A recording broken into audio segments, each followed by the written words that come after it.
Había predicado durante 3 años y medio, y en tan solo una generación, sus enseñanzas transformaron el mundo. Cada uno de los ejércitos que un día marcharon sobre la tierra, todos los navíos que cruzaran los mares y todos los reyes juntos, todos ellos no llegaron a influir tanto en la historia del mundo como la vida de este solo hombre. Ahora, 2000 años más tarde, el número de sus seguidores están por toda la tierra. Son miles de millones, aunque las prácticas cristianas raramente se parecen a las verdaderas enseñanzas de Jesús. Esto ya se había profetizado.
Una mujer, un niño y un dragón.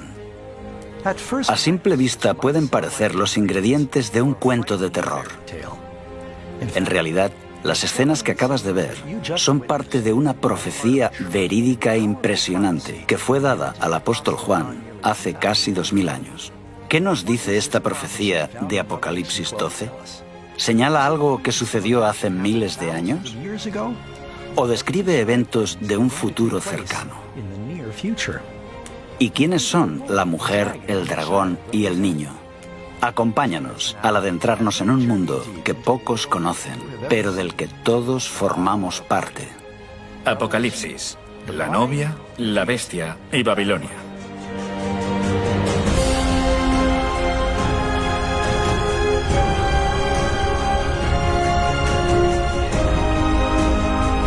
En el último libro de la Biblia, Apocalipsis, al apóstol Juan se le mostró la visión de una intensa lucha entre el bien y el mal.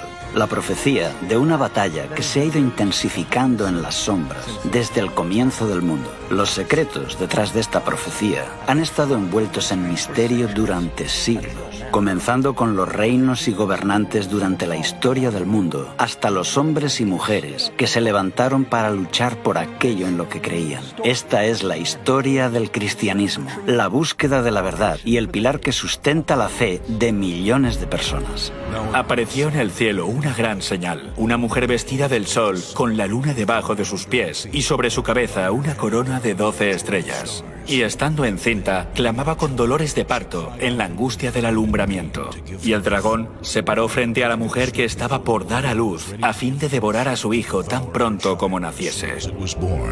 Muchos eruditos bíblicos e historiadores han estudiado esta profecía a lo largo de los años y concuerdan en que la profecía de Apocalipsis 12 apunta a un evento conocido como la matanza de los inocentes, que se produjo en Judea en el siglo I. Unas décadas antes del nacimiento de Jesús, el Imperio Romano había conquistado todo el mundo mediterráneo, incluyendo Judea. Durante la dominación romana hubo diferentes gobernadores en la región. 20 años antes de que Jesús naciera, en Judea gobierna el rey Herodes, un rey vasallo de Roma. Tenemos documentos fuera de la Biblia que indican que era muy cruel, mató incluso a sus propios hijos. Era tan despiadado que jamás desearías tenerle en tu contra. Herodes se quedó muy preocupado cuando una pequeña delegación de sabios de Oriente llegan a Jerusalén anunciando que buscaban al recién nacido rey de los judíos. ¿Por qué se preocupó por eso? Porque él ostentaba el título. Era él a quien el imperio había otorgado el título de rey de los judíos. Y le preguntó a sus astrólogos cuándo podía haber nacido el niño. Determinaron que no habrían pasado más de 2 años, quizá menos. Los fariseos y los saduceos le indican exactamente dónde debía nacer el niño. Le dicen que debía nacer en Belén y tuvo miedo de perder su trono. Es por eso que se enciende su ira contra el niño y envía soldados para que maten a Jesús.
La Biblia nos cuenta que esta barbarie fue inspirada por algo más que la envidia de un rey anciano y tirano.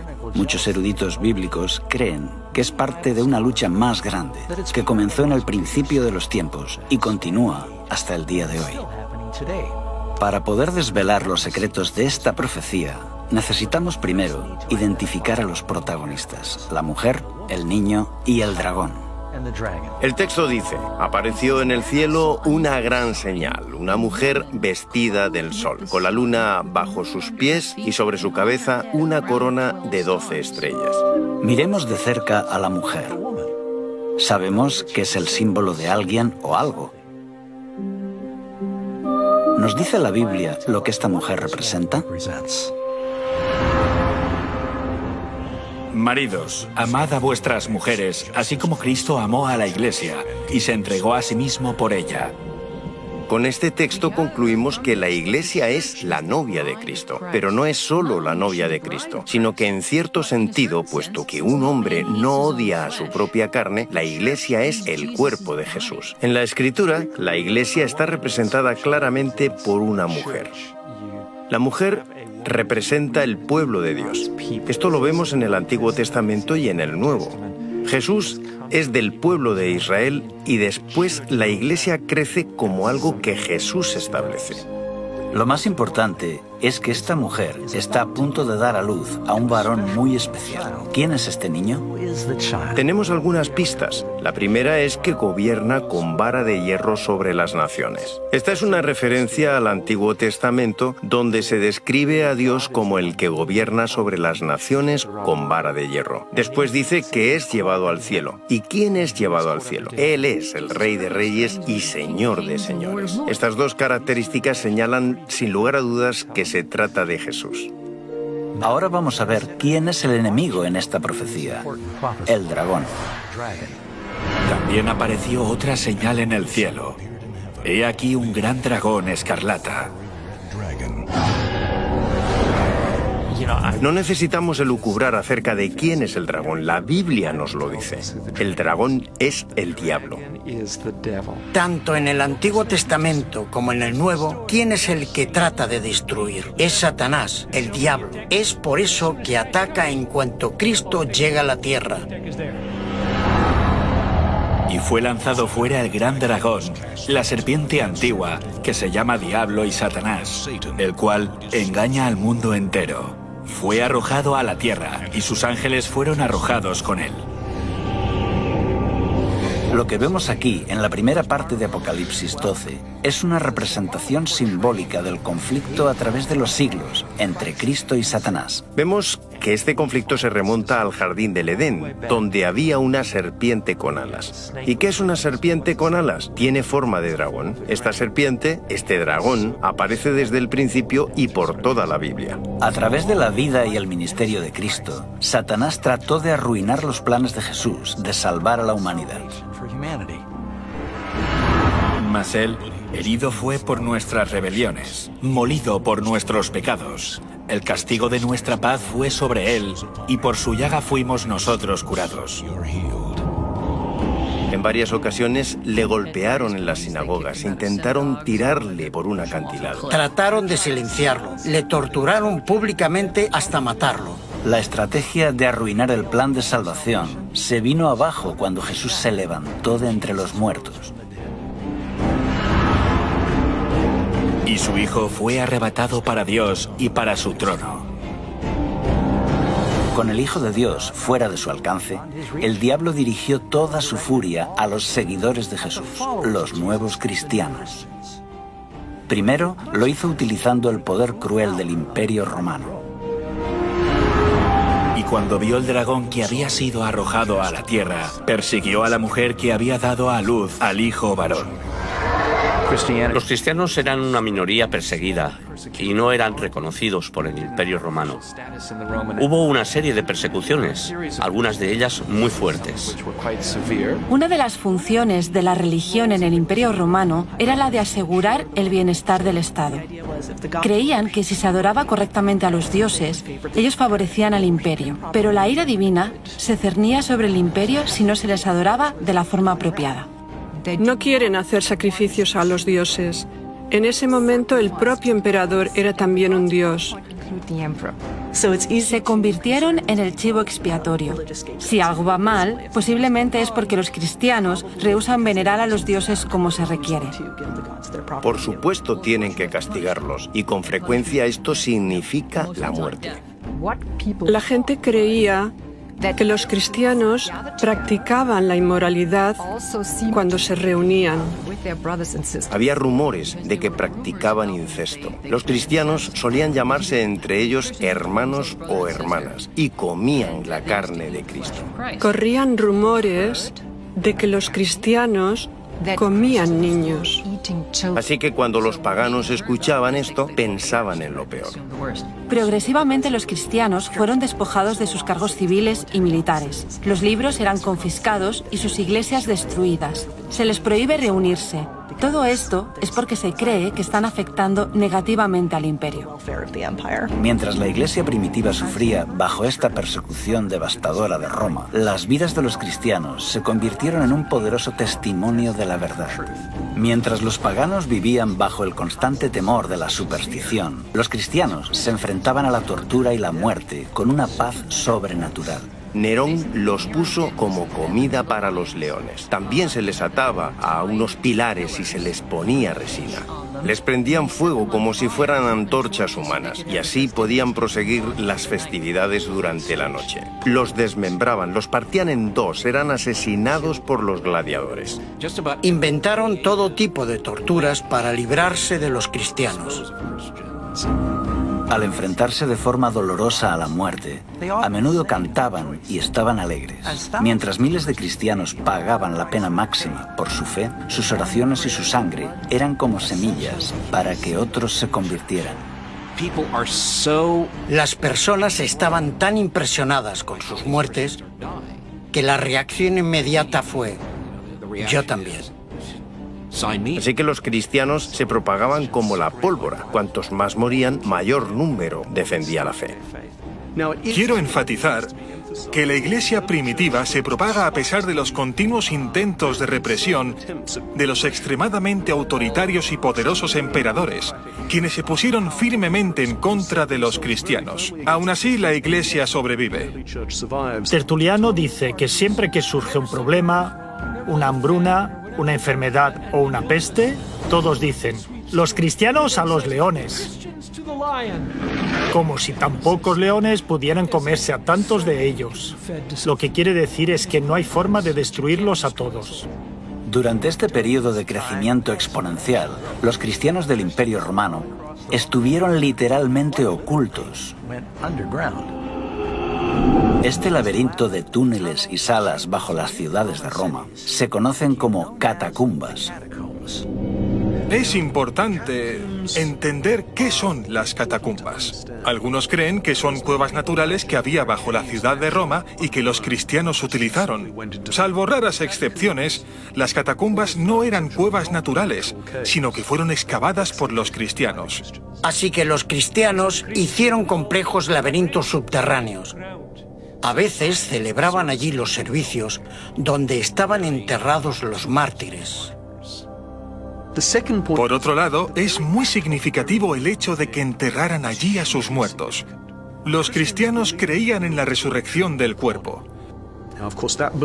Esta creencia cambió con el paso de los siglos, pero sabemos que los primeros cristianos creían que su cuerpo sería resucitado.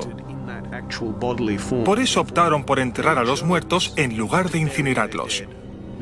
Así que, si se les veía enterrando a los muertos, sobre todo durante las intensas oleadas de persecución, era como decirle a la policía que viniera a investigarme porque puedo ser un cristiano.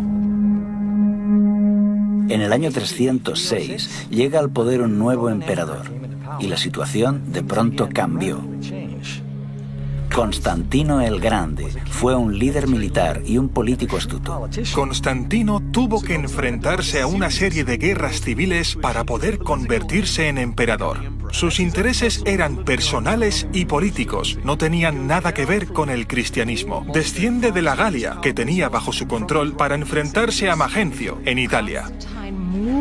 Constantino viene del norte hacia el sur, a Italia, haciendo un largo recorrido. Mientras marchaba con su ejército, una noche tuvo un sueño donde Dios vino a él y le dijo: te convertirás en cristiano, pondrás este símbolo en tu escudo y vencerás. Poco después tuvo una visión. La historia relata que fue vista tanto por Constantino como por su ejército. Levantó su vista hacia el sol y vio una cruz llena de luz y escrito en griego: en tu túnica. Bajo este signo vencerás.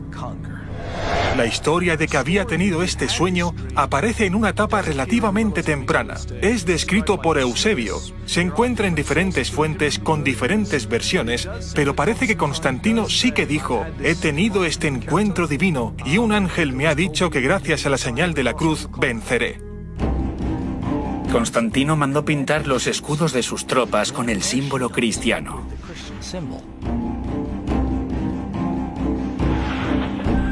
Entonces, su oponente sale de Milán y va hacia el sur para enfrentarse a él. Las tropas de Constantino estaban mejor entrenadas porque ya habían ganado varias victorias en su marcha. Su oponente cruza el río en el puente de Milvio. Constantino y su ejército están delante de él y detrás de él el río. No es una buena situación, porque si no vences al enemigo no tienes dónde retirarte. Así Magencio fue derrotado. Constantino aún no era cristiano, pero cree que el Dios cristiano le ha dado la victoria. El Dios cristiano es más poderoso que ningún otro Dios. Constantino hizo que el símbolo del cristianismo se integrara en el imperio. Luchó bajo ese símbolo y ganó. Como buen emperador romano pensaría, tengo el símbolo, estoy en el camino correcto. Si tú eras un pagano o estabas confuso en cuanto a la religión, tienes un conflicto de deidades. ¿Cuál quedará por encima de las otras? El Dios cristiano. Puedes sacar tus propias conclusiones. Gradualmente cambió el sentido nacional contra el cristianismo. Durante el reinado de Constantino, los cristianos pasaron de ser una secta perseguida a detentar abiertamente posiciones de influencia en los tribunales y en los palacios de reyes y gobernadores. Ahora, una gran parte de las élites y de la clase dirigente se convierten automáticamente en los obispos locales. Se convirtieron al cristianismo. No fue tan difícil, porque la mayoría ya creía en una divinidad suprema. Ahora es más fácil hacer una carrera militar o en la administración pública imperial si eres cristiano. Porque todos los que ostentan el poder son cristianos. Si querías escalar en la jerarquía, ya sea en el ejército, el gobierno civil o en los tribunales, te hacías cristiano. El edicto de tolerancia de Constantino lo hace muy atractivo. Constantino puede proclamar su título de El Grande, ya que cambió la historia del mundo e hizo que el cristianismo, que hasta entonces había sufrido sangrientas persecuciones, se convirtiera en la religión del Estado. Y como todos en el Imperio Romano entraban a formar parte de la Iglesia cristiana, traían con ellos muchas de sus antiguas creencias y prácticas paganas. Ahora que el cristianismo había alcanzado la legalidad, un amplio número de miembros de las élites lo ven muy atractivo en las siguientes generaciones. La población cristiana aumenta un 10%, luego un 15%, un 25%, pero sobre todo aumenta en las élites. Este es el verdadero cambio. Es ahí cuando el cristianismo se convierte en lo que es hoy. Porque ahora la clase dirigente es cristiana. Con el tiempo, los líderes de la Iglesia comenzaron a vestir sotanas majestuosas y a realizar ceremonias extravagantes que habían formado parte de las religiones paganas. En lugar de los sencillos mandatos de Dios, comenzaron a enseñar supersticiones y tradiciones humanas. Ahora, en lugar de que la Iglesia cristiana convirtiera al mundo pagano, los paganos estaban convirtiendo a la Iglesia. Imaginemos la Iglesia del siglo I como un tren en marcha. El Nuevo Testamento nos describe cómo era la Iglesia. Se entró en un túnel largo y oscuro en los siglos II al IV. Cuando este tren de la Iglesia salió de este largo y oscuro túnel, era tan diferente del tren que entró que uno se pregunta, ¿qué le ha pasado? En el año 391, por orden del emperador Teodosio I, el cristianismo se convirtió en la religión oficial de Roma. La adoración en los templos paganos fue declarada ilegal y todas las prácticas paganas cesaron. Se está intentando cristianizar el imperio. Se quiere cristianizar la cultura pagana existente. Las antiguas basílicas eran en realidad templos paganos. Simplemente ponían una cruz encima y pintaban escenas de santos, héroes y mártires bíblicos. Los cristianos estaban determinados a apoderarse de los templos paganos. Un líder notable de la Iglesia escribe sobre esto en un tratado que ha llegado a nosotros. Refuta los ataques de los paganos en contra del cristianismo. En su argumentación dice, los lugares de culto paganos ahora son lugares de adoración cristianos. Nos hemos apoderado de ellos, los hemos limpiado de la idolatría, los hemos santificado y ahora son lugares donde se adora al único Dios verdadero. ¿Acaso hay otra evidencia más clara que diga que vuestra religión es falsa? ¿Dónde están vuestros dioses que permiten que esto ocurra? En realidad, los cristianos, muchas veces de forma deliberada, tenían la estrategia de acaparar no solo los lugares de culto, sino también los rituales o ideas. Creían que absorbiéndolos avanzarían en la difusión del cristianismo. Lo que no sabemos es hasta qué punto se replantearon esta estrategia y se preguntaron, bueno, ¿hasta qué punto es correcto hacer esto? ¿Y por qué estamos aceptando creencias de otras religiones? La velocidad con que la iglesia primitiva cayó en la apostasía te deja atónito. Aunque millones de paganos fácilmente se unían a la iglesia, se resistían a abandonar sus ídolos. Los romanos y los griegos estaban tan acostumbrados a estar rodeados por los símbolos de sus deidades que siguieron haciendo lo mismo dentro del cristianismo. Muchos nuevos conversos renombraron a sus antiguos dioses con nombres cristianos. Por ejemplo, Pablo, María, Pedro. La estatua de Júpiter se convirtió en Pedro. Tiene un disco solar sobre su cabeza, que indica que en realidad no es Pedro, sino una estatua pagana renombrada. En lugar de Rómulo y Remo, ¿eh? ¿Por qué no mártires? Los grandes mártires, Cosme y Damián, ¿no? Las representaciones de Isis, que aunque Grecia la había asimilado como propia, en realidad era una diosa egipcia, se convierte en la representación de María con su hijo. Ya existía la tradición de representar una madre con su hijo. Está, por ejemplo, en el mitraísmo, en Babilonia, en la antigua Persia. Parece que María adquirió algunas de las atribuciones de otras diosas. Tiene una túnica azul oscuro y está encima de una media luna. Es la madre de todos los dioses. Isis lleva en sus brazos a su hijo Horus.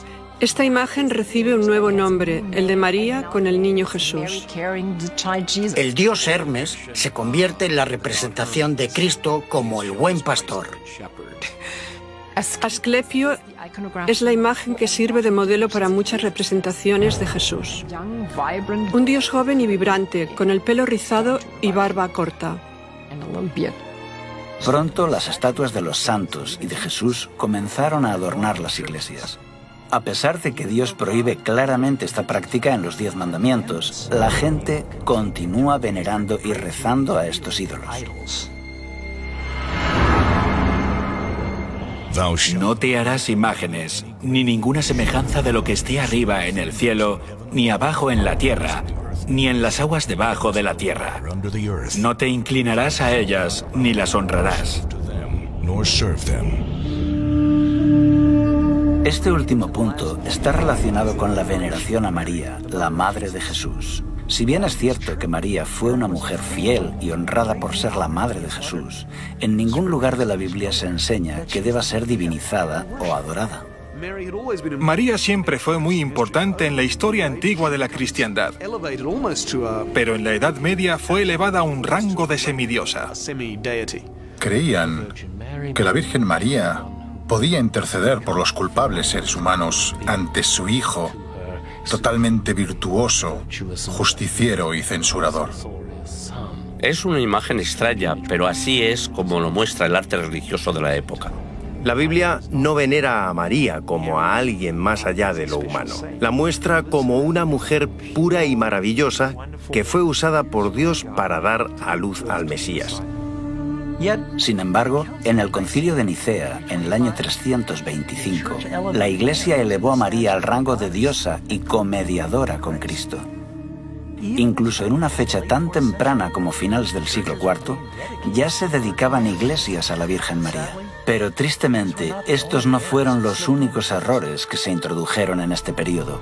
En época apostólica, el bautismo era una ceremonia sagrada reservada solo para aquellos que tenían suficiente edad como para tomar una decisión racional y entregarse a Cristo. Era un testimonio público de que aceptaban a Cristo y su perdón. El bautismo, literalmente, representa morir y enterrar al viejo hombre y resucitar a una nueva vida en Cristo. Con el transcurso de los siglos, el bautismo se ve más como un rito de iniciación al cristianismo. Comienza en las primeras etapas de la vida, al final de la infancia o cerca de la adolescencia, cuando estás realmente listo para hacer un compromiso de fe. La ceremonia del bautismo se realizaba en un lago o en un río, donde la persona puede ser totalmente sumergida, lo que representa que queda completamente limpio de sus pecados. La práctica del bautismo, poco a poco, fue alterada por la Iglesia. Cientos de años después de Cristo, el bautismo cambió a una fórmula más cómoda. Esto en realidad arruinó el poderoso simbolismo de este rito y contradice el ejemplo de Jesús, que fue bautizado por inmersión. Esta cuestión continuó siendo debatida hasta aproximadamente el siglo XII, porque los teólogos estaban reexaminando la doctrina cristiana y dictaminan que existe el pecado original, el pecado que tiene toda la humanidad como resultado de la caída en el jardín del Edén y que está en el alma desde el momento del nacimiento. Tenían el concepto, que no es bíblico, de que un niño podía pecar en el momento de nacer. Si había pecado, estaba en peligro de ir al infierno y arder por la eternidad. La única forma de prevenir esto era bautizándolo en la iglesia. Ser miembro de la iglesia era tener un pasaporte al cielo. Decían, tenemos que empezar a bautizar a los bebés inmediatamente, lo antes posible, y si mueren, en este periodo la mortalidad infantil era muy alta y muchos bebés morían, entrarían en el cielo. Otra verdad cristiana que fue alterada por la influencia pagana fue la Cena del Señor. Jesús instituyó el servicio de comunión, algunos lo llaman Eucaristía, para ser una ceremonia hermosa pero sencilla, donde sus seguidores bebían vino sin fermentar y pan sin levadura. Estos eran símbolos del cuerpo y la sangre sin pecado de Jesús, para que los creyentes recordaran su sacrificio y sus enseñanzas. Sin duda, el rito más importante para los cristianos a finales de la Edad Media era la Eucaristía o comunión, o como muchos la llamaban comúnmente, la misa. Tanto hombres como mujeres se reúnen para tomar el sacramento. Celebran la Eucaristía o comunión, toman el símbolo del cuerpo y la sangre de Jesucristo. Pero de nuevo, bajo la influencia de rituales paganos, los líderes de la Iglesia cambiaron el santo rito de la comunión en una ceremonia de magia. Con este nuevo ritual, se utilizó el vino fermentado y, según decían, el sacerdote tenía la capacidad de transformar el pan y el vino en el cuerpo y la sangre reales de Cristo. Se llama transubstanciación el concepto de que un sacerdote transforma la Eucaristía en el cuerpo y la sangre de Cristo, cuando pronuncia la fórmula hoc es enim corpus meum. Este es mi cuerpo. Eran palabras poderosas, ya que se creía que al ser pronunciadas tenían el poder de hacer que Dios transformara la naturaleza del pan y del vino en la sangre de Jesucristo resucitado. Llegaron al punto de decir, estamos creando a Dios al pronunciar las palabras mágicas. Lo que ocurría en el altar era que el pan se convertía en el cuerpo, el vino se convertía en la sangre, aunque seguían pareciendo pan y vino. Esta ofrenda del sacrificio en la Eucaristía, este sacrificio de alabanza, esta comida fraternal, ahora no solo es un recordatorio del sacrificio, sino que es un sacrificio en sí mismo que otorga la salvación. Creían y enseñaban que Jesús, en la persona del sacerdote, presentaba en la misa el sacrificio de Cristo ante Dios el Padre. Así se obtiene la bendición y la santidad que la Iglesia puede administrar a quien ella quiera en la misa. La gente creía que al celebrar una misa estabas haciendo algo bueno que era ofrecido a Dios. Esto hacía que hubiera una base teológica para repetirlo constantemente. En 1415, en el Concilio de Constanza, los líderes de la Iglesia decretaron que solo podrían beber vino los sacerdotes y los fieles recibirían tan solo el pan. Pero la Biblia dice que cuando Jesús estableció el servicio de la comunión, todos bebieron el vino. Unos 300 años después de Cristo, la Iglesia comenzó a desviarse de otro de los 10 mandamientos, el cuarto, que requiere que los creyentes recuerden el séptimo día como día de reposo. Acuérdate del sábado para santificarlo. 6 días trabajarás y harás toda tu obra, mas el séptimo día es reposo para Jehová tu Dios. En el Imperio Romano, el judaísmo era una antigua religión y como tal era respetada. Pero los judíos hicieron guerra contra Roma. Aunque al principio su cercanía al judaísmo había protegido a los cristianos, ahora les convertía en el blanco. Los judíos marginaban y perseguían a los cristianos, así que los cristianos trataron de distanciarse. Los líderes de la Iglesia comenzaron a despreciar el séptimo día de descanso de los 10 mandamientos y lo sustituyeron por el domingo, que era más popular entre los romanos. Muchos cristianos erróneamente pensaban que debían ayunar el sábado, pero podían hacer fiesta el domingo. Eso es lo que hacían los paganos, celebraban el domingo, pero ayunaban los sábados. Este no era un concepto judío. Los judíos ayunaban el viernes y celebraban el sábado, pero algunos cristianos creían lo contrario. Si ayunas un día pero haces fiesta el siguiente, es fácil imaginar cuál de los dos se convierte en el más popular. La tercera causa es que se introduce en la Iglesia la influencia pagana del culto al sol.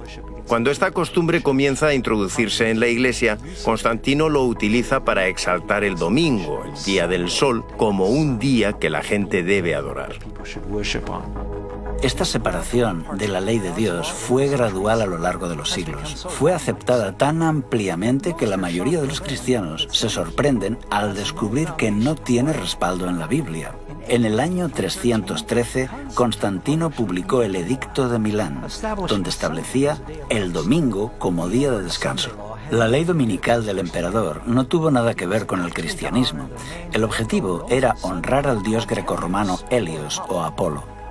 El emperador Constantino se convirtió al cristianismo, pero al permanecer fiel al dios Sol, el emperador Constantino trasladó el día de adoración del sábado, como lo había conservado el judaísmo, al domingo, el día del dios Sol. Desde entonces los cristianos, al menos la inmensa mayoría de ellos, celebran el culto en domingo en lugar de en sábado.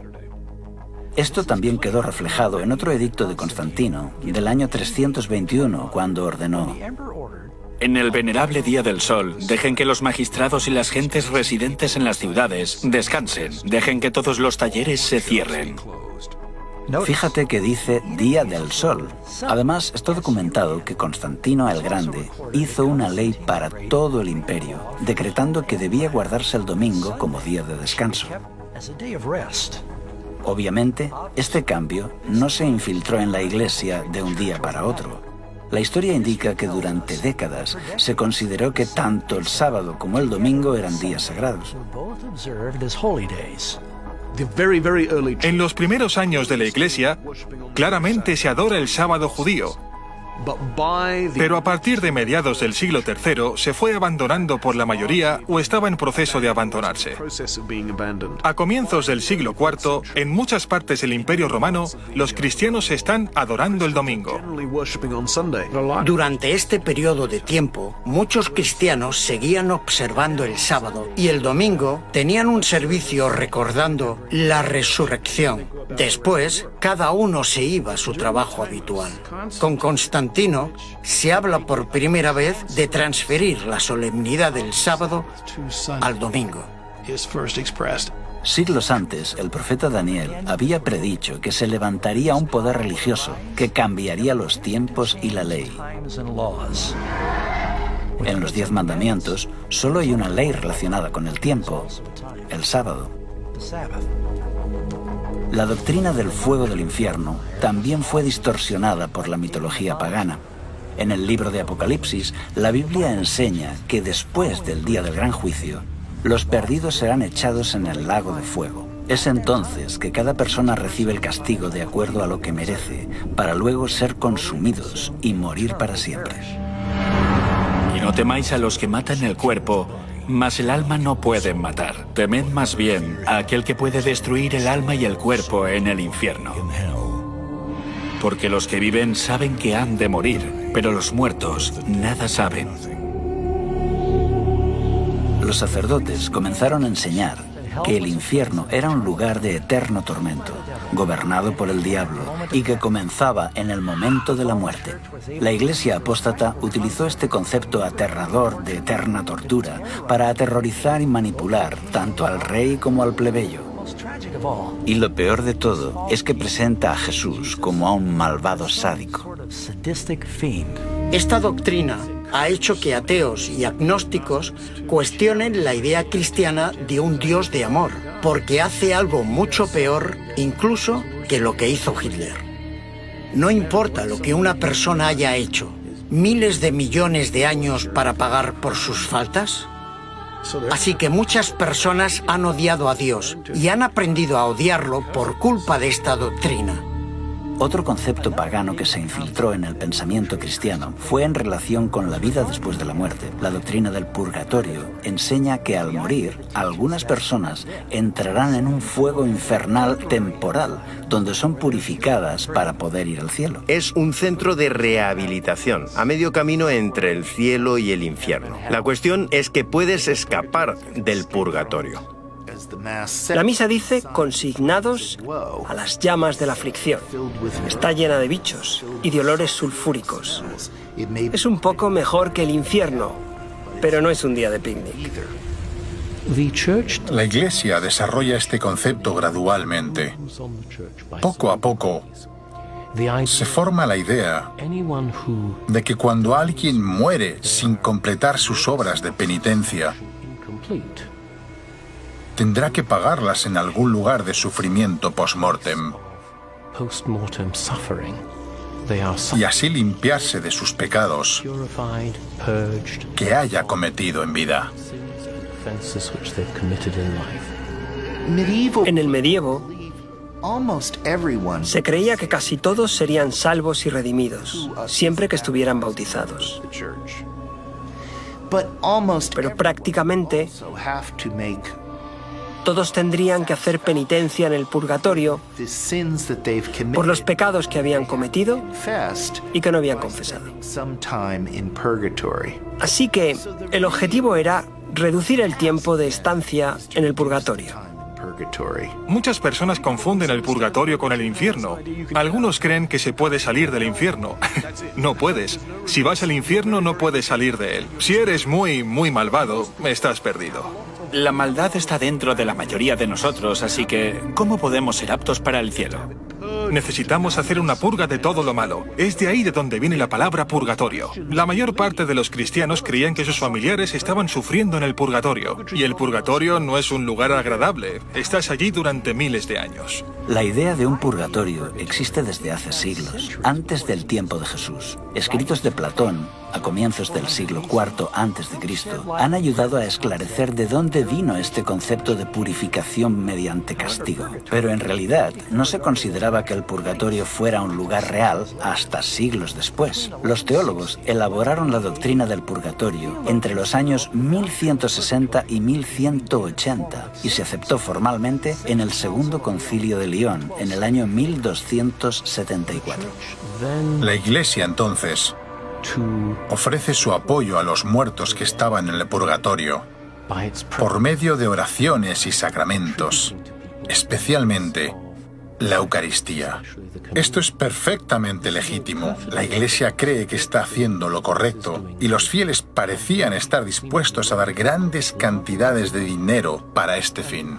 Aquí es cuando tiene lugar una extraordinaria proliferación de instituciones fundadas con el objetivo principal de que los sacerdotes hagan misas por las almas de los difuntos durante los siglos XIV y XV. Esta doctrina fue creada para manipular a las masas a cambio de obtener beneficios financieros. La gente estaba dispuesta a pagar grandes sumas de dinero para librar a un ser querido de la tortura del purgatorio. Nunca podrían comprobar si realmente esa persona salía del purgatorio, de manera que el dinero continuó fluyendo a los bolsillos de los sacerdotes corruptos. La cabeza de la Iglesia tenía a personas encargadas de recaudar el dinero e incentivar que la gente diera su dinero a la Iglesia a cambio de comprar las almas del purgatorio. Esta creencia en el purgatorio está también basada en el peligroso concepto de que las obras y las oraciones de los vivos pueden alterar el destino de los muertos. Pero Jesús dejó muy claro que no existe ni el limbo ni el purgatorio. Tras la muerte, el siguiente pensamiento consciente de una persona es en la resurrección y en su eterna recompensa. No os maravilléis de esto, porque vendrá la hora cuando todos los que están en los sepulcros oirán su voz.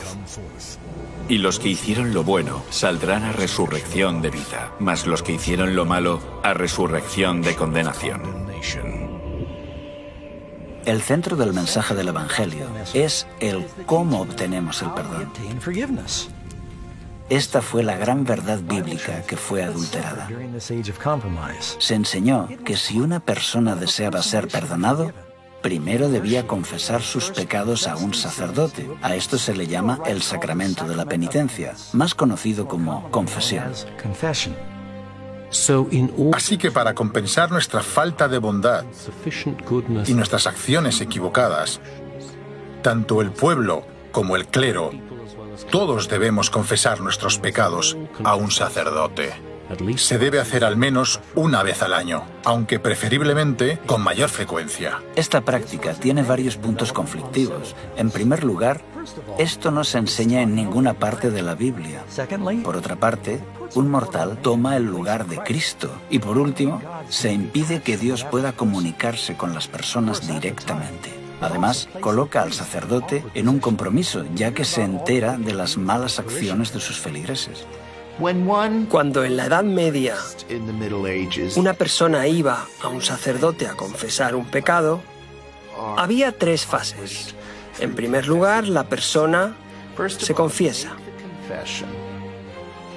Luego el sacerdote asegura que la persona está absuelta. El pecado se ha ido. Por último, como ha violado las leyes de la Iglesia y las enseñanzas de Cristo, tiene que hacer una obra de penitencia en compensación al pecado cometido. La Biblia enseña que la humanidad no puede hacer nada para salvarse. Es por esto que Jesús vino. Las Escrituras enseñan que la salvación depende enteramente de nuestra confianza en la gracia y en la misericordia de Dios, que no merecemos. Es un gran regalo que no puede ser obtenido por nuestros esfuerzos ni buenas obras. Incluso nuestra obediencia es el resultado del don de la gracia. La doctrina del Nuevo Testamento de la salvación por la fe es hoy ampliamente comprendida y aceptada, pero en la época oscura de la Edad Media era fácil convencer a las masas analfabetas de que tenían que realizar obras para ganar el favor de Dios. Les decían que para que un pecador tuviera la esperanza de apaciguar a Dios, debía pagar grandes sumas de dinero, realizar dolorosas obras de penitencia y una agotadora peregrinación. Esto también incluye la necesidad de recitar oraciones repetitivas como un requisito para obtener el perdón. 40 Ave Marías, 10 Padre Nuestros, poner una moneda en la colecta. En las religiones paganas del mundo, la idea de oraciones o cantos repetitivos no es nueva. Se creía que se podía apaciguar a los dioses con el constante eco de las oraciones o usando palabras mágicas especiales. Jesús claramente nos previno en contra de esa forma de oración. Y orando, no uséis vanas repeticiones como los gentiles, que piensan que por su palabrería serán oídos. Los líderes corruptos de la Iglesia sabían que para mantener su poder sobre el pueblo, necesitaban separarlos de la Biblia, que era lo único que pondría en evidencia sus engaños. Al principio la Biblia no fue apartada de la gente, era accesible. Pero con el tiempo, las personas comenzaron a darse cuenta de las contradicciones y desafiaron al clero. Por eso les convenía que la Biblia no fuera accesible al pueblo llano. Solo los sacerdotes podían interpretar las escrituras porque mezclaban la Biblia con la tradición. Así que la tradición era la norma para interpretar la Biblia y los únicos que entendían esta larga tradición eran los sacerdotes. Ellos podían leer las escrituras, pero la mayor parte de la gente común no. Así se aseguraban que la Biblia se interpretara de forma que armonizara con la tradición. Desde el siglo V al siglo XV, durante 1000 años de historia, se enseñó, y así fue aceptado, que solo los líderes religiosos estaban suficientemente cualificados para explicar los textos sagrados. Al hombre común se le dijo que nunca podría comprender las escrituras sin ayuda de un sacerdote. Con este gran engaño, los miembros de la Iglesia quedaron sumergidos en la oscuridad. Mientras tanto, la Iglesia, que antes era un baluarte de la verdad bíblica, ahora era una organización política corrupta, adornada con ceremonias espiritistas. No es de extrañar que este periodo estuviera marcado por el deterioro cultural, económico y espiritual. Es conocido como el oscurantismo. Es trágico ver cómo en tan solo unos siglos la maravillosa luz que había estado brillando por la resplandeciente Iglesia de Cristo se había disipado por tradiciones paganas. Ahora surge una mujer muy diferente para ocupar su lugar.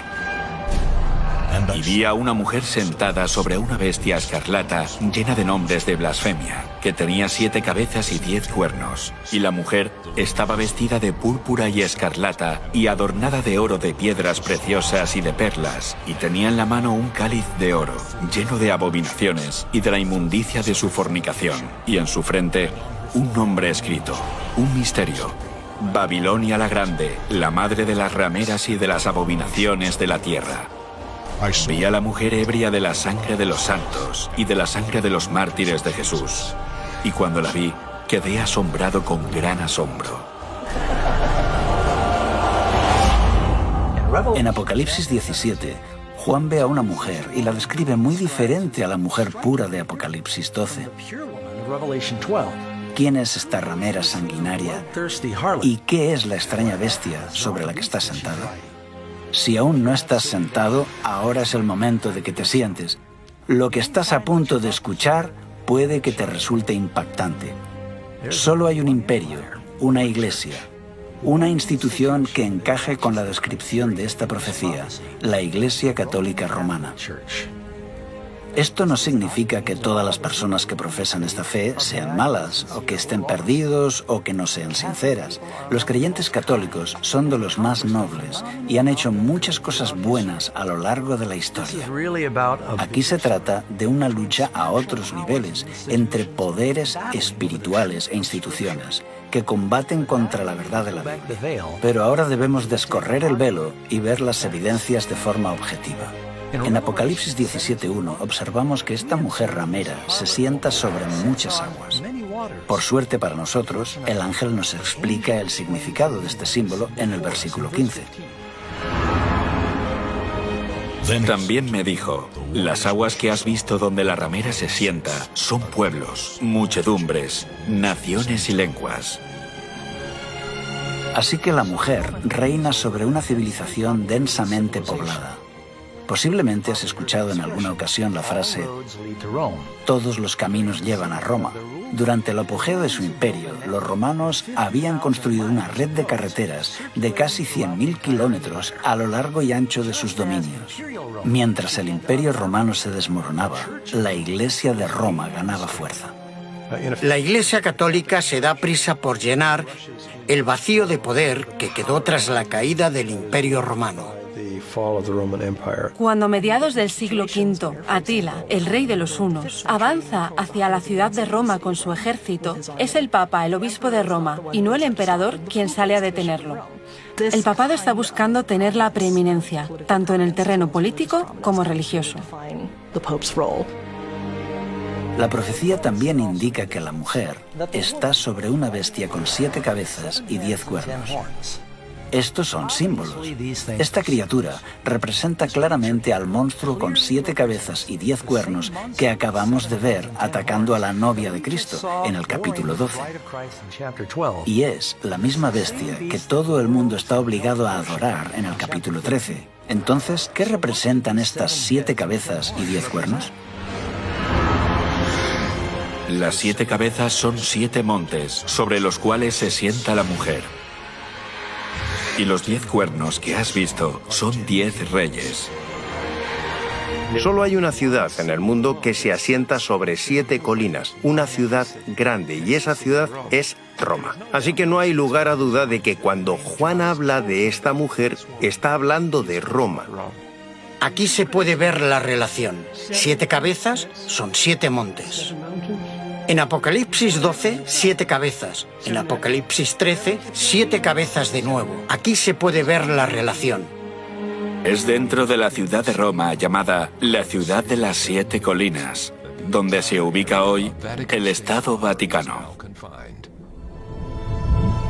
Solo hay una iglesia que también es un país independiente y tiene poder político mundial, el Vaticano. Este país, con la población más pequeña del mundo, se estableció como un estado independiente con 44 hectáreas dentro de la ciudad de Roma. Tras los muros de la ciudad del Vaticano, viven menos de 1000 personas. Viven en este pequeño país gobernado por el Papa, quien tiene poder absoluto, ya que él reúne el poder ejecutivo, legislativo y judicial. Embajadores de todo el mundo se reúnen con el Papa y sus representantes buscando la influencia y la orientación de este poder religioso internacional. Incluso las Naciones Unidas se reunieron para escuchar al Papa. Cuando cayó el Imperio Romano de Occidente, el territorio se dividió en 10 regiones principales. Los 10 cuernos representan a los 10 reyes o reinos en los que se dividió la Roma imperial. Los 10 cuernos describen a Roma, que se divide en 10 reinos más pequeños. El catolicismo, a lo largo de la historia, ha dominado muchos reinos. Vemos que la Iglesia dominó el poder político. La mujer está sobre la bestia. Esto indica que durante muchos siglos ella dominaba. Aquí se ve la unión de la Iglesia y el Estado. Los nombres de blasfemia son otro elemento clave de esta profecía, que apunta directamente a la Iglesia Católica Romana. Nosotros ocupamos en la tierra el lugar del Dios Altísimo.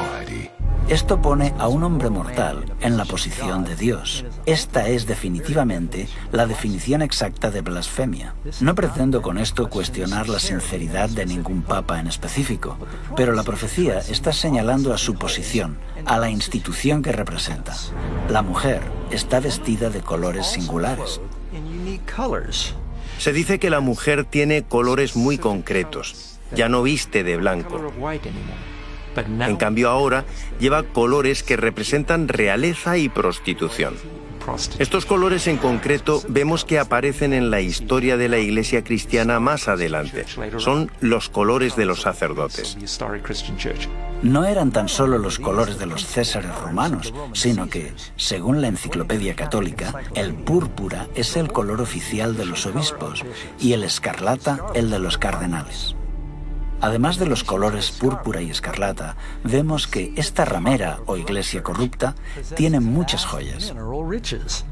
Cuando uno considera los innumerables tesoros artísticos de oro, plata, perlas, la Iglesia Católica Romana es con diferencia la institución religiosa más rica de la tierra.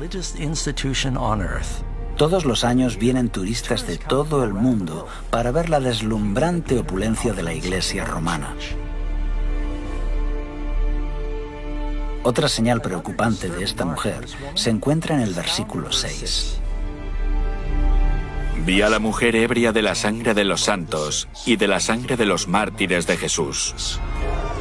La historia revela que la Iglesia de Roma fue la mayor opresora de los cristianos y judíos a lo largo de los siglos. De hecho, los historiadores señalan que más de 50 millones de mártires fueron víctimas de la terrible Inquisición y persecuciones de la Iglesia de Roma. Lo que tenemos aquí es una profecía que dice que la Iglesia entablaría una terrible persecución. Eso es exactamente lo que sucedió. La Iglesia construyó una gran estructura legal, conocida como la Inquisición, para interrogar y torturar a los disidentes, forzando al mayor número posible a retractarse de sus ideas y ejecutando a los líderes del movimiento para evitar que divulgaran sus ideas. El mayor número de muertes que se haya registrado en la época ocurre cuando la Iglesia romana persiguió a los que no estaban de acuerdo con ella. Este grado de represión continúa durante toda la Edad Media. Así que esta mujer o iglesia es un poder opresor que persigue a los verdaderos seguidores de Cristo. Veremos a varios valientes que arriesgaron sus vidas por exponer las influencias paganas corrosivas y por compartir la palabra de Dios en este tiempo de oscuridad espiritual. El pueblo que andaba en tinieblas vio gran luz. Los que moraban en tierra de sombra de muerte, luz resplandeció sobre ellos. Había un joven que vivía en Lyon, Francia, que cambiaría el curso de la historia cristiana. Pedro Valdo, también conocido como Valdés. Era un joven comerciante, rico y educado. Tuvo una experiencia que le cambió la vida. Un amigo de Valdo murió de forma repentina. Al darse cuenta de la brevedad de la vida y de la vanidad de los tesoros mundanos, Valdo tomó la firme decisión de dejar todo por Cristo. Dio sus riquezas a los pobres y se convirtió en un predicador itinerante. Valdo enseñaba que la Biblia debía entenderse de forma literal y predicaba a la gente en su propio idioma.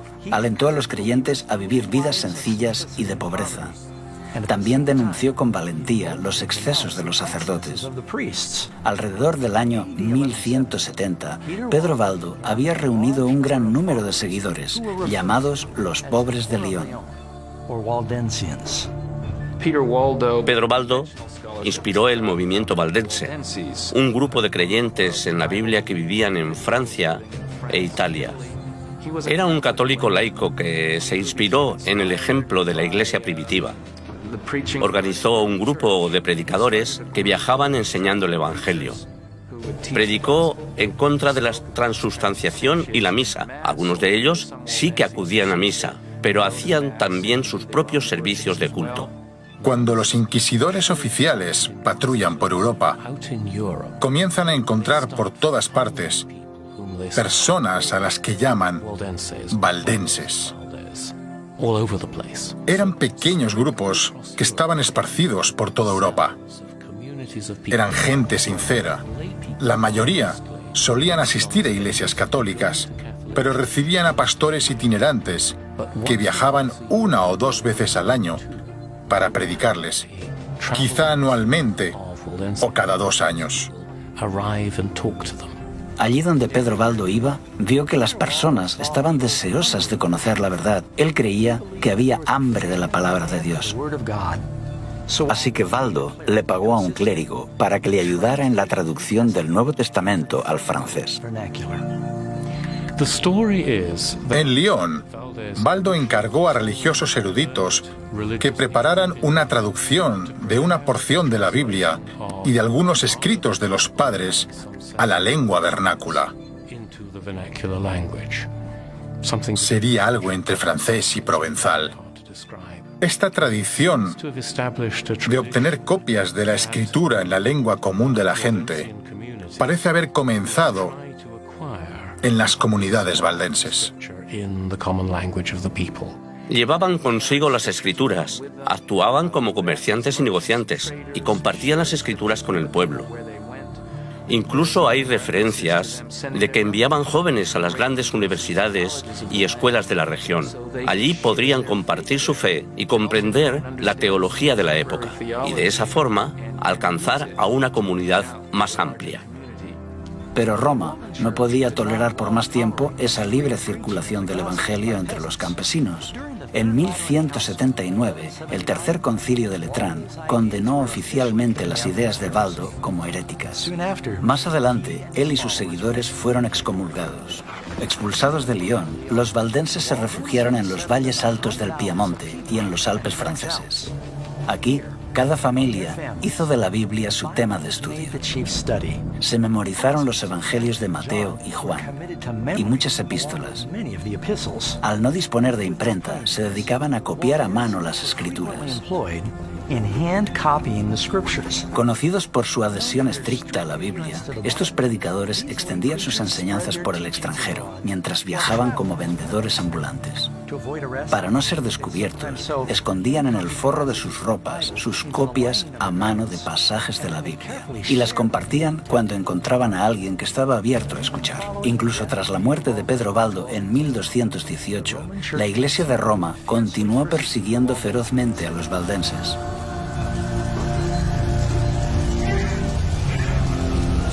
Durante siglos fueron perseguidos y condenados a muerte en diferentes países europeos.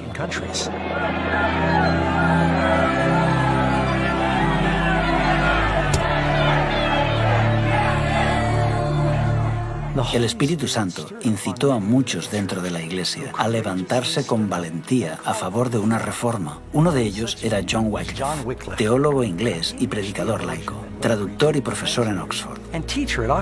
Cuando comenzó a señalar los errores dañinos que se enseñaban a los creyentes, su educación le dio una gran ventaja. Wycliffe nunca quiso ponerse en contra de los líderes de la Iglesia, pero al ver las evidentes contradicciones entre lo que decía la Biblia y lo que hacía la Iglesia, no pudo guardar silencio. Es extraño que alguien como Wycliffe se convirtiera en hereje porque era catedrático de Oxford. Fue educado en la estructura de la Iglesia, pero estaba afligido por lo que veía a su alrededor. Cuando vio que Roma sustituía las Sagradas Escrituras por la tradición, acusó a los sacerdotes de privar a la gente del pan de vida. Creía que la Biblia era una autoridad suprema y organizó la traducción de la Biblia.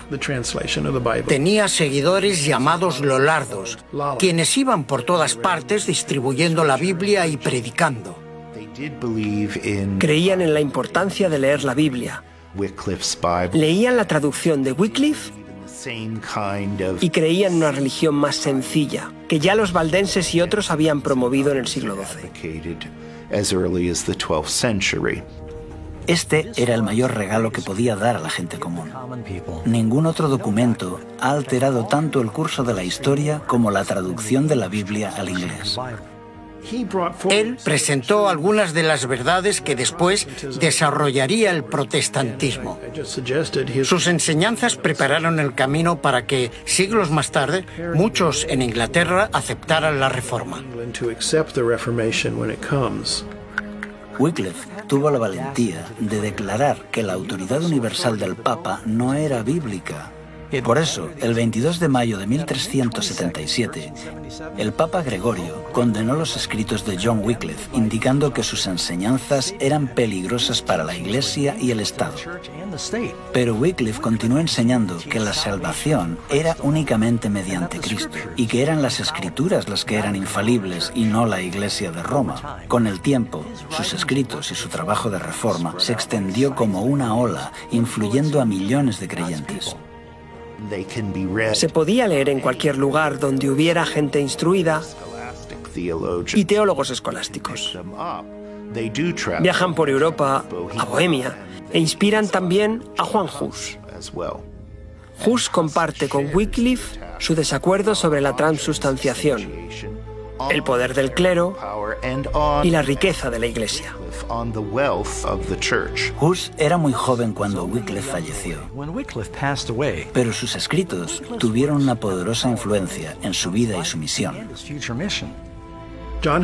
Fue un predicador de Bohemia, profesor en la universidad y por un tiempo fue capellán del rey.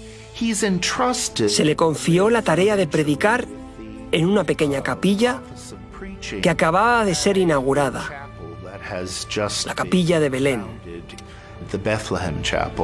Igual que Wycliffe, Juan Hus predicó las Escrituras en el idioma del pueblo, una práctica que ahora la Iglesia había prohibido, pues toda la misa se hacía en latín.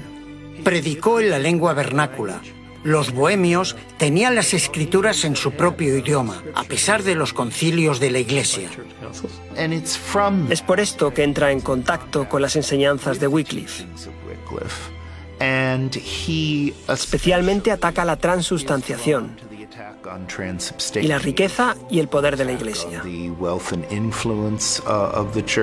Caminando un día por la ciudad, Hus vio dos pinturas que dos hombres mostraban a modo de protesta silenciosa.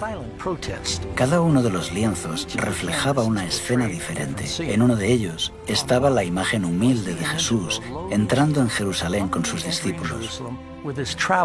En el otro lienzo estaba la imagen del Papa vestido con ropas ricas y lujosas, transportándose en una litera y seguido por una majestuosa procesión. Las pinturas presentaban el contraste entre Jesús, quien dijo que las zorras no tienen guaridas y las aves de los cielos nidos, pero el Hijo del Hombre no tiene dónde reclinar su cabeza, con el esplendor y la magnificencia del palacio papal y su séquito. Movido por estas imágenes, comenzó a denunciar públicamente el orgullo, la ambición y la corrupción del clero. Sin miedo, hizo un llamado de reforma a la Iglesia. Si había que interpretar las Escrituras según lo que la Iglesia creía, ¿cómo se podían corregir sus errores? No hay nadie que revise los errores. No se puede corregir a la Iglesia. Creo que este es el problema de base, el problema que hizo que la Iglesia comenzara a equivocarse y siguiera equivocándose. Juan Hus fue invitado a Constanza, Alemania, a defender sus críticas a la Iglesia de Roma. Segismundo, rey de Hungría y más tarde del Sacro Imperio Romano, le garantizó un salvoconducto, pero nada más llegar Hus a la ciudad, fue arrestado y puesto en el calabozo en el castillo de Gottlieben. El rey Segismundo estaba muy enfadado porque habían encarcelado a Hus y amenazó al concilio de la Iglesia, pero el concilio convenció a Segismundo de que las promesas hechas a un hereje no eran vinculantes. El 6 de julio de 1415, el concilio se reunió en la catedral después de la misa. Es entonces cuando Juan Hus es llevado a juicio. Se le pidió que defendiera su posición. Mientras lo hacía, afirmaron que había dicho una herejía. Así fue atrapado y condenado por herejía. Los guardias se lo llevaron para ser ejecutado. En el lugar de su ejecución, Hus se mantuvo firme. Mientras subían las llamas, pudo elevar su voz en canto. Al morir, Hus predijo que en 100 años Dios levantará a un hombre cuyo clamor por una reforma no podrá ser reprimido. Martín Lutero creció en un hogar humilde en Mansfield, Alemania. Teólogo, compositor y sacerdote, es posiblemente el reformador más conocido del siglo XVI. Nació el 10 de noviembre de 1483, casi 70 años después de que Juan Hus muriera en la hoguera. Nació en una familia trabajadora de clase media y tenía varios hermanos y hermanas. Lutero desarrolló un carácter firme. La familia de Lutero fue hasta cierto punto una familia de grandes triunfadores. Fueron muy estrictos con el joven Martín, según contó el propio Lutero. Querían que su hijo tuviera estudios universitarios. De joven se preparó para ser abogado. Tuvo una experiencia impactante que cambió el curso de su vida para siempre. Lutero estaba atrapado en una tormenta y teme por su vida. Está fuera y tiene miedo de que le alcance un rayo. Los relámpagos caen delante y detrás de él, a un lado y a otro. Lleno de terror, clama y promete que si un santo le salva, se hará monje. Clamó a Santa Ana, la santa de las causas perdidas.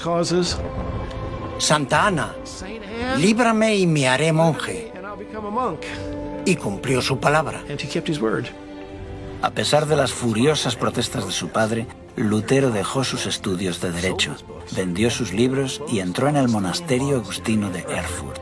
para dedicarse por completo a la vida monástica. Con un anhelo desesperado por obtener la salvación, practicó ayunos frecuentes y largas horas de oración. Vivía de forma muy austera y sus confesiones no tenían fin. Si algunos consiguieran entrar en el cielo por su vida de monje, yo sería uno de ellos. Había un confesor que percibió en Lutero un alma especialmente sensible. Este confesor se dio cuenta de que Lutero necesitaba enseñar la Biblia. Así que Lutero se convierte en profesor de teología y predicador en la iglesia local, además de miembro de la comunidad religiosa de los monjes agustinos. Básicamente, desempeña 3 trabajos. En Wittenberg aprendió a estudiar la Biblia en las lenguas originales. Pronto comenzó a compartir en sus clases las verdades que estaba aprendiendo, y a sus estudiantes les encantaba. En 1510, Lutero hizo una peregrinación para visitar la sede de la Iglesia en la ciudad santa de Roma. Le repugnó presenciar la terrible avaricia y maldad que vio a todos los niveles del clero. Tenía grandes esperanzas puestas sobre la ciudad santa, pero se derrumbaron al contemplar el estilo de vida decadente de los monjes y sacerdotes. Esto estaba en fuerte contraste con la vida humilde en Alemania, pero su mayor descubrimiento estaba aún por llegar. Estaba en Roma subiendo por las escaleras de Pilato cuando escuchó una voz que decía: «El justo por la fe vivirá». Así que subía por la escalera de Pilato de rodillas, porque afirmaban que esto hacía que te quemaras menos tiempo en el purgatorio. Mientras miraba a su alrededor, de pronto pensó: ¿qué estamos haciendo? La Biblia dice que uno se salva por la fe, así que se levantó y se fue. Esto marcó un antes y un después. Lutero llegó a comprender la importancia de confiar en los méritos de Cristo para obtener el perdón. Tras regresar de Roma en 1512, Lutero fue galardonado con un doctorado en divinidades por la Universidad de Wittenberg. Comenzó a predicar valientemente que los cristianos no deben aceptar ninguna doctrina ajena a la Biblia.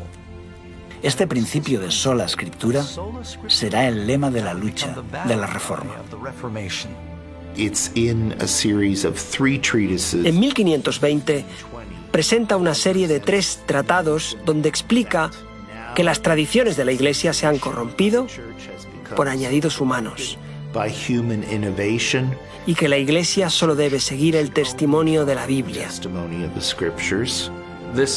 Esto es lo que explica el declive de la Iglesia, que la gente perdió de vista la Biblia y la capacidad de leerla por sí misma. Había una barrera entre el pueblo y la Biblia, entre los fieles y Cristo.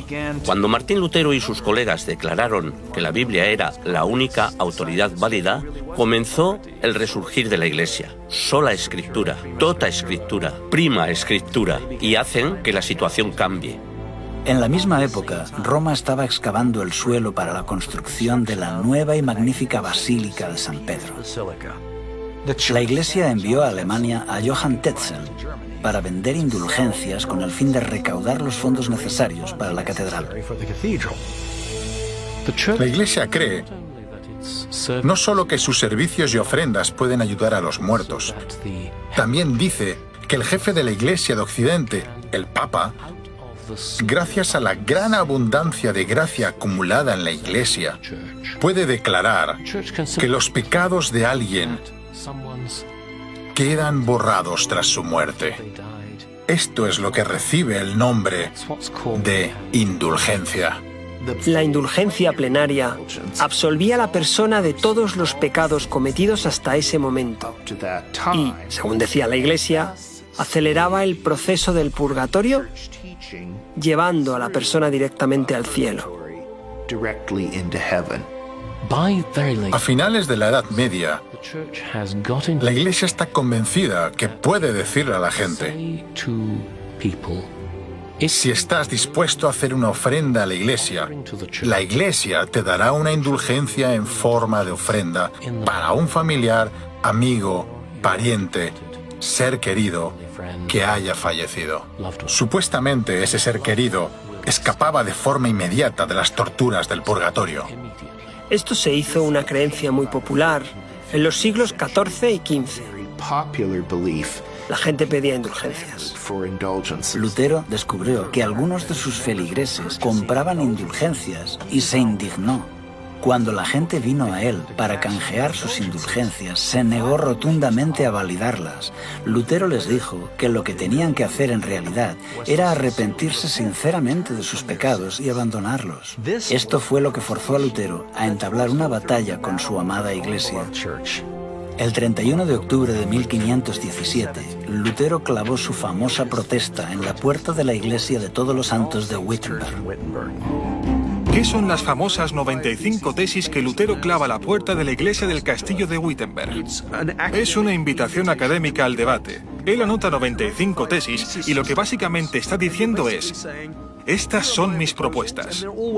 Estaban mejor redactadas de lo que uno se puede imaginar porque estaban pensadas para el debate. Las 95 tesis eran solo 95 propuestas sobre las que pretende entablar un debate en la universidad. Esta es una práctica habitual en el mundo académico a finales de la Edad Media. Así que Lutero está realizando un ejercicio estrictamente académico. Es como publicar un artículo en una revista académica de la actualidad.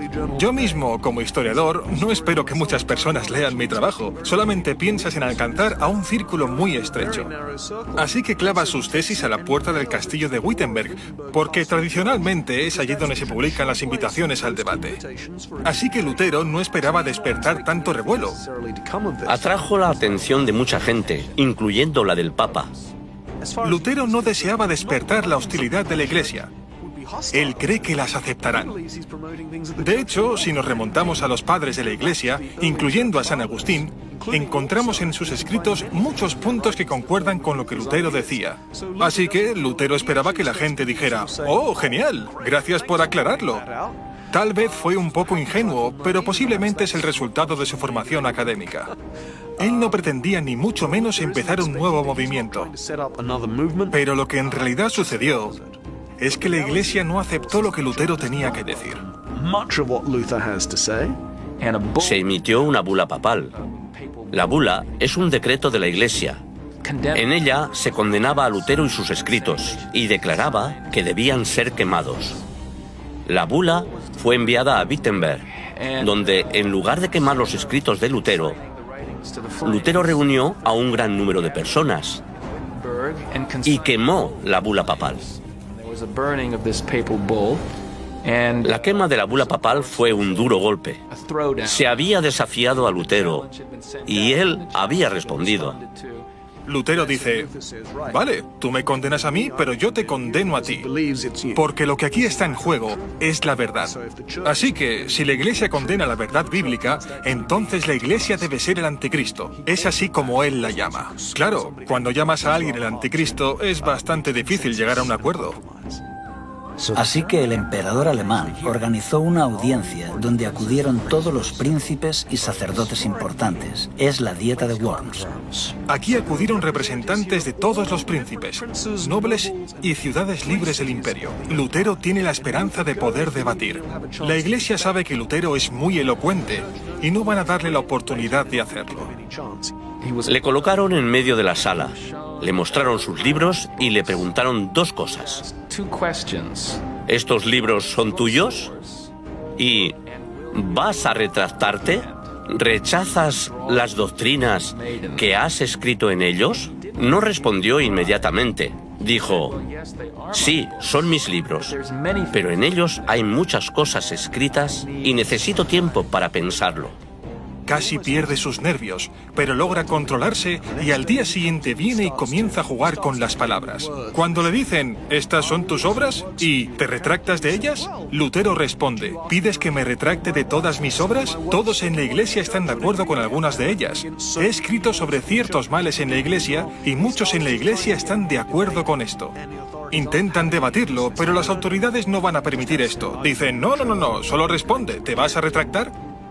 Este es un momento heroico, especialmente porque Lutero cree que esto le va a conducir a la muerte.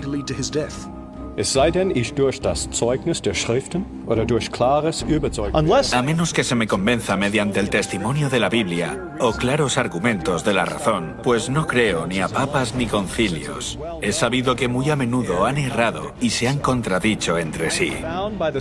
Mi conciencia está cautiva de la palabra de Dios.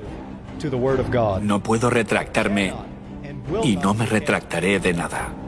Pues ir contra la conciencia no es seguro ni correcto. Esta es mi posición. No puedo obrar de otro modo. Que Dios me ampare. Amén. El concilio no pudo decir mucho en respuesta a esto, pero Lutero fue declarado un criminal. Sus escritos fueron prohibidos y ordenaron su detención. El documento decía: queremos que sea arrestado y castigado como un hereje notorio. A Lutero se le había dado un salvoconducto para ir a la dieta de Worms, tal y como se le había dado a Huss para acudir al concilio de Constanza unos 100 años antes. Algunas autoridades instaron al emperador Carlos V a ignorar el salvoconducto, así como Segismundo lo había hecho con el salvoconducto de Huss. Pero Carlos V no quería ser conocido como el segundo emperador que había incumplido un salvoconducto. Cualesquiera que fueran los motivos, Lutero pudo salir de la ciudad y emprendió el camino a casa. Creía que posiblemente alguien lo mataría en el camino, porque había una recompensa por su cabeza. En lugar de eso, Lutero fue secuestrado por agentes de Federico el Sabio, quien había decidido esconder a Lutero por un tiempo. Lo escondió en el castillo de Warburg. Nadie sabía lo que le había ocurrido a Lutero. Muchos creyeron que estaba muerto. Durante un año, en este exilio solitario al que Lutero se refiere como mi Patmos, el ex sacerdote continuó su prolífico trabajo de escritura. Incluso se las arregló para traducir el Nuevo Testamento del griego al alemán. 72 años antes de que Lutero completara su traducción del Nuevo Testamento, Gutenberg había cambiado la historia con la invención de la imprenta. Con esta nueva e increíble tecnología, la verdad de Dios comenzó a extenderse por toda Europa como las hojas de otoño. Así que en medio de esta gran reforma, el Señor armó a su pueblo con la espada de su palabra. Sobre esta misma época, se levantaron otros grandes campeones de la verdad dentro de la Iglesia de Roma. Entre estos hombres valientes que exhortaban al pueblo para que regresaran a las Escrituras, se encuentra Philip Melanchthon, William Tyndale, Juan Calvino y John Knox, por nombrar solamente algunos de ellos. Al tiempo que los reformadores predicaban y la imprenta trabajaba a toda máquina, el pueblo en masa estudiaba la palabra de Dios. Gradualmente, la luz de la verdad comenzó a romper las cadenas de error y la superstición que habían atado a las personas durante siglos. Como un soplo de aire fresco en primavera, Europa experimentó un renacimiento religioso.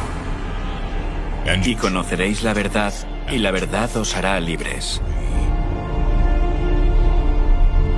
El libro de Apocalipsis también predice que en el tiempo del fin, el dragón, Satanás, intensificará una vez más sus esfuerzos para perseguir a la Iglesia de Dios.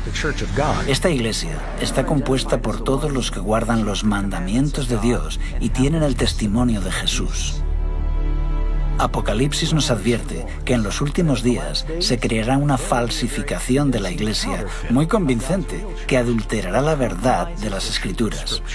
Jesús advierte que el dragón engañará al mundo entero. Porque se levantarán falsos cristos y falsos profetas, y harán señales y prodigios para engañar, si fuese posible, aún a los escogidos. Poco tiempo después de este engaño final, Cristo volverá. Vendrá por una iglesia que ha sido purificada de falsas tradiciones y paganismo. Será una iglesia que exige un "así dice Jehová" para cada doctrina que sostiene. Jesús también dijo que cuando Él regrese, el mundo estará imbuido en el egoísmo, la violencia y la maldad. Y oiréis de guerras y rumores de guerras, porque se levantará nación contra nación, y habrá pestes, y hambres, y terremotos. El amor de muchos se enfriará, y entonces vendrá el fin. Esta guerra espiritual se ha ido intensificando con el paso de los siglos. Es evidente que esta profecía se está cumpliendo rápidamente. conforme la batalla arrecia, todos nos enfrentamos a una elección. Escogeos hoy a quién sirváis. Amigos, hemos visto cómo la gloriosa luz de la Iglesia de Dios fue ensombrecida y distorsionada por la mitología. Hemos visto también cómo los primeros cristianos fueron seducidos gradualmente para adoptar rituales paganos y tradiciones en lugar de la verdad bíblica. Pero entonces Dios levantó a hombres y mujeres fieles para resistir a los errores de todo un imperio. Ahora la historia se repite. Pronto todos se unirán a la Iglesia de Cristo o a la bestia de Babilonia. ¿A cuál de los dos grupos quieres pertenecer? La Biblia es clara. La evidencia es irrefutable. La decisión es tuya.